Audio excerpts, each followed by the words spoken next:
آج کل social media کے اوپر یہ خبر گردش کرتی ہے کہ جس نے سب سے پہلے ربیع الاول کی بشارت دی تو وہ جنت میں جائے گا، اور اس طرح کے اور بہت سارے وعدے اس کے ساتھ منسوب کیے جاتے ہیں۔ عجیب سی کہانی ہے۔ اللہ کے محبوب علیہ الصلوۃ والسلام کا کوئی حکم اس باب میں نہیں ہے، بلکہ حکم یہ ہے کہ جب 29 دن ہو جائیں تو پھر چاند دیکھو، اور اگر چاند نظر آ گیا تو ٹھیک، ورنہ 30 دن پورے کرو۔ بس یہ سادہ سا ایک نظام ہے۔ باقی وہ مبارک دن، وہ مبارک لمحے، وہ مبارک مہینے جن کے اندر اللہ تعالیٰ نے خاص برکتیں رکھی ہیں، تو ان سے برکتیں حاصل کرو۔ تو یہ جو ہم ایک وہ بھیڑ چال کے طور پہ یہ شعر ہونا شروع ہو جاتا ہے کہ فلاں مہینے کی جس نے سب سے پہلے خبر دے دی تو اس پر رسول اللہ کی شفاعت واجب ہو گئی۔ تو یہ کتنی بدترین بات ہے کہ حضور کے نام وہ چیز منسوب کر دی جو میرے حضور نے فرمائی ہی نہیں۔ یہ بلکہ فرمایا کہ جس نے میرے اوپر جانتے بوجھتے جھوٹ گھڑا اور میری طرف جھوٹ کو منسوب کیا، وہ اپنا ٹھکانہ جہنم میں تلاش کرے۔ تو اس لیے یہ بات ذہن میں رکھیے گا کہ کبھی بھی جو ہے وہ حضور کے نام سے ایسی کوئی بات موجود نہیں، اور اس کو کبھی بھی شیئر نہ کیجیے گا۔ باقی آپ خبر دیں یا نہ دیں، جب ربیع الاول آئے گا پورے زمانے کو خبر ہوگی۔ وہ مہینہ طلوع ہو رہا ہے، بلبلیں چہکنے لگیں گی، غنچے مہکنے لگیں گے، کلیاں چٹکنے لگیں گی، ناگہاں ساکن ہواؤں پر روانی آ گئی، اور چمن کے پتے پتے پر جوانی آ گئی۔ آج زانوئے ازل نے صبح پہ انگڑائی لی، اور مسکرا کر ایک کرن نے ہاتھ میں شہنائی لی۔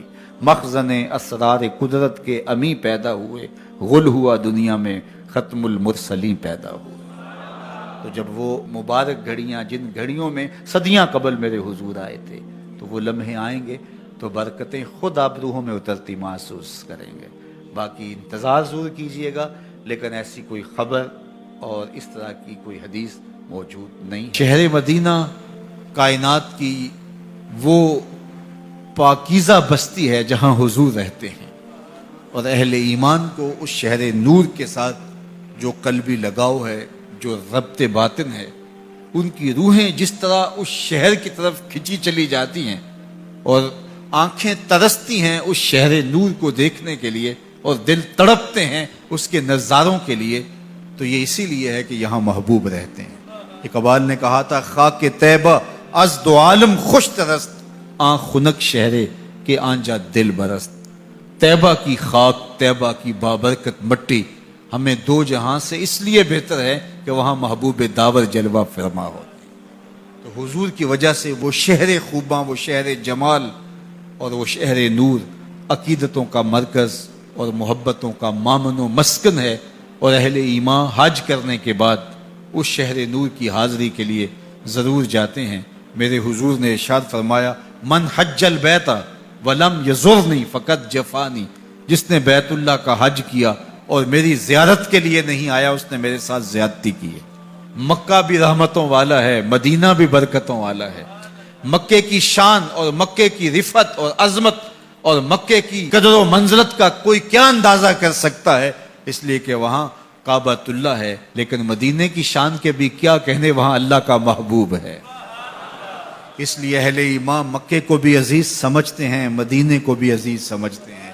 ایک آنکھ مکہ ہے، ایک آنکھ مدینہ ہے، قرار قلب مدینہ ہے، تسکین جاں مدینہ ہے، دلوں کی دھڑکن مدینہ ہے، اور اس شہر نور کو جب آنکھیں دیکھتی ہیں تو سکون روح تک اترتا چلا جاتا ہے۔ جنوں ویکھ کے اکھیاں ٹھر دیاں نے، جنوں ویکھ کے ٹھردا سینہ ہے، ربا تیری ساری خدائی وچوں بس اکو شہر مدینہ ہے۔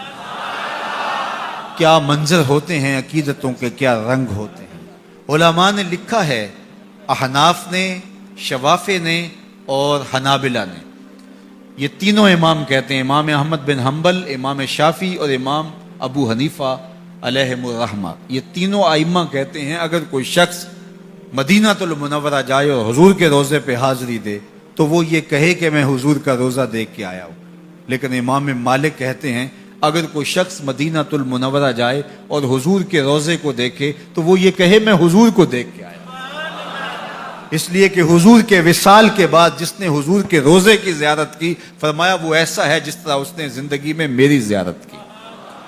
تو اس درے نور کو دیکھ کر کے، اس ساوے گنبد کو دیکھ کر کے، اس سبز روزے کو دیکھ کر کے، ان سنہری جالیوں کو دیکھ کر کے وہ احساس ہوتا ہے کہ ہم حضور کے قدموں میں بیٹھے ہیں۔ وہ دیکھو دیکھو سنہری جالی، ادھر سوالی ادھر سوالی، عجیب رنگتیں، عجیب انداز اور محبتوں کی برستی ہوئی برکھا، عقیدتوں کے بکھرے ہوئے رنگ، سوالی جھولیاں لیے کھڑے ہیں، لیکن ہر ایک کی جھولی بھری جا رہی ہے، خیرات دی جا رہی ہے، انوار کی برکھا برس رہی ہے، روحوں کی پیاس بجھ رہی ہے۔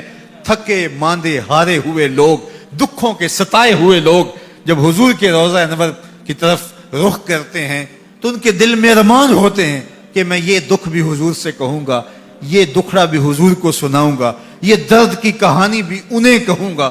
لیکن جب روبرو مواجہ انور کے ہوتے ہیں کوئی دکھ یاد ہی نہیں رہتا۔ ظہوری نے تو قلم توڑ دیا، دکھ درد کے ماروں کو غم یاد نہیں رہتے، دکھ درد کے ماروں کو غم یاد نہیں رہتے، جب سامنے آنکھوں کے غم خار نظر آئے۔ اللہ اکبر، مکے کی فضاؤں میں، طیبہ کی ہواؤں میں ہم نے تو جدھر دیکھا سرکار نظر آئے، بس یاد رہا اتنا سینے سے لگی جالی، پھر یاد نہیں کیا کیا انوار نظر آئے۔ اللہ اکبر، تو وہ کیا منظر ہوتا ہے، وہ کیا گھڑیاں ہوتی ہیں جب زائر حج کے بعد یہاں حاضر ہو رہا ہوتا ہے اور آقا کریم علیہ السلام اس پہ کیسی شفقتیں کرتے ہیں۔